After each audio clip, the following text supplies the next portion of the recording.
আমাকে ঝগড়াটা মানায় বেশি, এই জন্য তারা এটাই দেখে অভ্যস্ত, এই জন্য এটাই বেশি অফার দেয়। অন্য ক্যারেক্টারও করছি, আর্টিস্ট যেখানেই রাখবে সেখানেই সেটা পাবে। কোথাও যদি মানে কারো একটু দেখা যায় একটু ঝগড়া করে বা ওই ঝগড়াটা স্বভাবে, তাকে কিন্তু ওই উদাহরণটা দেয়, এই দেখ একদম বিনা খানের মতো। হ্যাঁ, এটা তৈরি হয়ে গেছে। এটা কিরকম লাগে? এটা ভালোই লাগে, কিছু করার নাই। আপা আপনি তো দেখতে অনেক সুন্দর, নায়িকাতে তুলনা পুরো কম না, কখনো কি নায়িকা হওয়ার যে আক্ষেপটা ছিল? না না, আমি আগে করেছি, তবে নায়িকা হলে তো এতদিন আমি ইন্ডাস্ট্রি, এই প্রশ্নটাই করতে পারতাম না তোমরা, এই জন্য। তাহলে তো আমি মাঠে থাকতাম না।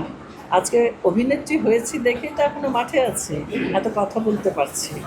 আরও মরার আগের দিন পর্যন্ত আল্লাহ সুস্থ রাখলে আরও করতে পারবো।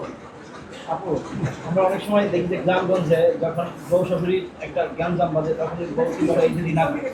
হ্যাঁ, বলে বলে উদাহরণ। শাশুড়ি বলে রিনা খান, তার মানে হ্যাঁ। শাশুড়ির নাম পাল্টে রিনা খান নাম হয়ে যায়। ওই যে আমি যে ওরকম ক্যারেক্টার করি, এটা এত সাফল্য পেয়েছে, মানে বাস্তবে জিনিসটাকে আমি পর্দায় এইভাবে তুলে ধরেছি যে এটা তো বাস্তব থেকেই আসছে। রিনা খানের চরিত্রটা তো এমনি আসেনি, বাস্তব থেকে আসছে। তো এই জন্য তারা বাস্তবমুখী হয় দেখেই তারা উদাহরণটা দিতে বাধ্য হয়।